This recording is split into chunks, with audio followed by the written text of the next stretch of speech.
Growing up, they always tell you, pick a career you love, and you'll never work a day in your life. But now, looking at the current job market, looking at the current unemployment rates, I guess what they really meant was the second part. But still, welcome to the job market. It might be a long time before you get your first job, or your next job, or your student loan balance to zero. But most advice on the internet makes it harder than it needs to be. Step 1 to getting your dream job. The most important step that you should do before you do anything else is to assume that as long as you try, you will win eventually. Most people don't succeed because they give up, and they give up because they assume they're never gonna win. So there's no point even trying. And they assume they're never gonna win because they think all the job market's cooked. There's too much competition. Everyone's just gonna reject me anyway. I'm not smart enough to get hired. I'm not even smart enough to do the work to get hired. Every single condition that you could possibly name is against me actually. They're not. When I said the unemployment rate was high, I was actually lying. The unemployment rate in the US right now is only about 4.2%. That means out of every 100 people who are available to work, only 4 aren't working. So if you're unemployed, here's a little visual representation of that to make you feel bad.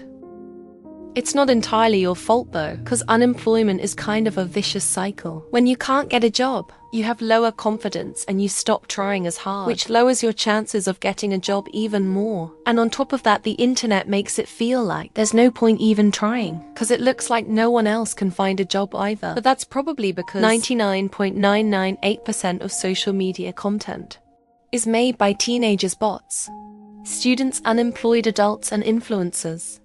Which means your social media feed is kind of biased in the wrong direction. The people who actually have jobs don't have time to make content. They just do whatever they do at work and just consume whatever content the jobless people came up with during the day. If you ever heard of dead internet theory, you could think of this as unemployed internet theory. So just cause no one on your social media feed is getting a job doesn't mean the market is cooked.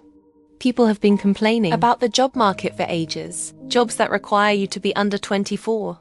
But with 10 years of experience, entry-level jobs that aren't actually entry-level, but just want to pay you an entry-level salary. Minimum wage jobs that require a college degree, but to pay for a college degree, you need a job. But at the end of the day, we're not even close to being doomed yet. There's still plenty of high-paying jobs out there. You just need to assume that, as long as you don't give up, you will get one eventually. The reason is called self-fulfilling prophecy. Prophecy means prediction. Self-fulfilling means whatever prediction you make about yourself, you end up making it come true. When you complain about the cooked job market, then you start believing that's impossible to get hired. Then your brain starts to think there's no point in trying, and you stop applying to jobs because you just assume you'll get rejected every time, and you start slowly putting in less effort, and that makes you less likely to get hired, which will make you think the market's even more cooked than you thought, and the cycle repeats. On the other hand, if you tell yourself, wait, the market is fine, I can get any job I want if I just try, then the exact opposite cycle happens. Basically, once you know how to read and how to type on a keyboard, the main thing that decides whether or not you get no job, a bad job, a decent job, or a dream job, is your own belief of what's possible for you, which means all of the phrases on the screen right now you should remove from your vocabulary. Here's what you can replace them with. If you need some ideas, so be careful browsing Reddit, YouTube and Instagram and thinking, wow, everyone is unemployed right now, is equivalent to going to the middle of New Zealand and looking around and being like, wow, everyone is from New Zealand right now. By the way, if you do happen to have a job right now, and you don't like the work, or it's too many hours, or you're not getting paid enough, you're not stuck there forever. It is possible to switch to a job you actually like. That pays well if you want. Even there's a service specifically designed to help you with that. It's today's sponsor, 1010. 1010 makes it possible to switch from whatever you're doing right now to a higher paying tech job, even if you don't have tech experience. It's a fully online bootcamp that allows you to take courses, do projects, complete externships, and get coaching, all on a flexible schedule. So you can finish all of it without having to quit your full-time job. You don't even have to learn to code if you don't want to, because you can choose any career path. From their 6 options, not all of them require coding. The one thing they do have in common, though, is that they're high demand. And if you're wondering whether or not it actually works, Triple 10 has an extremely high job placement rate of 82% within just 6 months of graduating the bootcamp. In fact, they even guarantee that if you don't find a job within 10 months of graduating, you get 100% refund, so go ahead. You can learn a new job starting from $200 a month. Click the link in the description or scan the QR code to get a free career consultation. Step 2: once you start actually believing in yourself, it's time to get to work and increase your skill set so that you can get a high-paying job instead of just a job, you know. Instead of working at the chum bucket, you can work at the Krusty Krab. I mean, that's probably not a good example. I don't think either. I don't actually know if any place in the SpongeBob cinematic universe pays a living wage. Either way, you get what I mean. This is the most tempting part to skip because, you know, it's actual work. But it really doesn't take that long. Free YouTube courses, online certifications, library books, virtual internships. You can make a project by yourself and put it on your resume. You can make a portfolio website to show off what you learned and what you made. And of course, for some things you need real-life experience, which means you need to go outside. So we could just ignore that. No, in reality, it's not that bad. Whenever you're not sure how to learn a skill, or it seems kind of complex, or you need real-life experience to learn it, what you can do is find someone in real life who has the job or the skill you want. And you can simply just ask them what they did to learn the skill and get the job. This is commonly referred to as a coffee chat, even though most of them don't involve coffee. And also most of them are on Zoom. Also, if you're not that good at chatting with strangers, your first few coffee chats will just be straight up interviews, but it will get easy eventually. And if you don't know anyone in real life who you can contact, you should probably start meeting more people who have jobs. But if real life really doesn't work, fake life also works, with LinkedIn being one of the most popular options to contact people and ask for coffee chats. This is way better and easier than trying to figure out everything by yourself, cause people who have your dream job will be happy to tell you all the things they did that worked and all the things they wish they would have done differently. They can give you advice specific to the place you live in, the people you know, the company you want to work at, and they can give you up-to-date advice instead of you following some guide from 2019 for how to learn a coding language that doesn't even exist anymore. And here's a secret: this is all networking is. Someone helps you, you help them. You get to know each other, and then hopefully, when you ask them for a favor, they trust you enough and like you enough to say yes. Even if your entire relationship with someone was one 30-minute Zoom call, that's infinitely better than you just being some no-name random to them. This is not the time to ask them to give you a referral. It's the time to learn and build genuine connections, so that 1 year from now, you can ask them to give you a referral. It really doesn't take that long to get ahead of most people. But don't be fooled, the really high-paying jobs require you to have other stuff, like a degree or internship experience, or at least past job experience in a related field. There's no magical career. That only takes 1 month for you to learn, and then you can start making $200K a year. Occasionally, people on social media will bring up the trades. So did you know you can make $250K a year as a welder? You just have to go to trade school. It's really cheap. Who do you know that makes that much welding? I've read like people on the internet. You read it in a Reddit post. They're just saying you can make $250K a year welding. Like? It's this guy who posts on r/thank means a lot.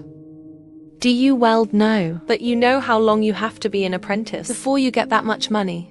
Okay. You got me, it takes a long time. And it's actually more like $8K a year once you get past that stage. If you do it right realistically, you're not going to get a raise, because jobs go to whoever is willing to do it. For the cheapest also, $250K a year is only once you start your own company. And that's only if it does really well. Which is a really big thing to bet your life on also. The main reason you're starting the company is because you're in your 40s and your knees and back are worn out from working 10 hours a day, including weekends. You have to hire younger people to do what you're no longer capable of. Alright, so give me a different idea. Don't you already know how to pressure wash? Pressure washing is my passion. I don't do it for the money. I do it for the love of the sport. Consulting.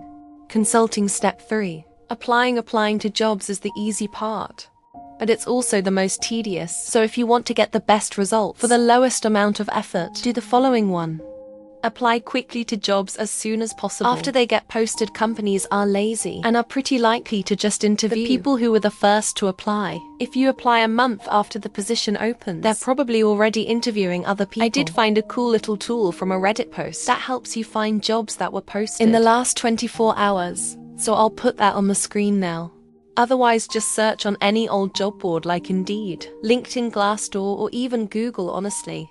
And then filter for jobs posted in the last 24 hours. Some will be quick apply, which is great. Some will ask you to go on the actual company website and fill out a real application. It's kind of annoying, but honestly, it's not a bad thing, because annoying things have less competition. Also, if you ever get a chance to join a company's email list, which they might call their talent network or their talent community, do it, cause you'll get emailed when new jobs open up. The moral of the story is apply fast, which means you'll need to be on the lookout every day for newly posted jobs. Don't just be like, oh, I'll log in and apply to 50 jobs on May 18th. A. You're not actually going to do that. And B, I'd rather be the first applicant for 10 different jobs than the 1,000th applicant for 50 different jobs too. Never postpone applying to jobs. You might think you need to dedicate months to preparing yourself for interviews, but then there are no stakes. There's no motivation to actually do it. At least when you're constantly applying, you're motivated to study, because there's always the possibility you'll get a sudden interview 3. Start keeping track of your applications in a spreadsheet 4. If you know someone who can give you a referral, ask them. Your chances of getting the job will increase by 20 trillion%. Not exaggeration. 5. If you've ever applied to jobs online before, you know they always ask for the same information, so you should just be like everyone else and download some extension that'll autofill the information for you. Here are the 2 most popular ones. Other than that, I wouldn't really bother trying to find other fancy AI tools to help you with your job application. I tried doing that for a while, and then I realized, maybe this AI networking, automatic job searching, machine learning algorithm, blockchain, Web3, big data, LLM API endpoint, Bitcoin mining, SaaS, with extremely complicated features, isn't really something I'm actually gonna use. After the first day also, it's kind of annoying to download some cool looking extension and then forget about it until the next time I restart my computer, and it opens up a new tab by itself and asks me to buy the premium version. Premium version of you weren't even useful when you were free 6. Don't make a fancy looking resume. Use the same boring one-page template everyone else is using. You want the content of the resume to stand out, not the format. A key tip for the bullet points is don't just list your responsibilities, list your accomplishments. That means putting numbers and percentages and $signs in there. Specific skills or technologies you used, what you built, how you built it, and what you improved. Just make it sound impressive. A good template for a bullet point is what you did, how you did it, and how the company benefited as a result. 7. If the job description has a lot of keywords that aren't in your resume, slightly adjust your resume so that the keywords show up. This will get it past the bots. You don't need to rewrite the entire thing every time. You just need to add the keywords and skills in there so that you don't get auto-rejected anyway. I probably missed some stuff, but it's okay. The most important part is that you remember, you must win eventually.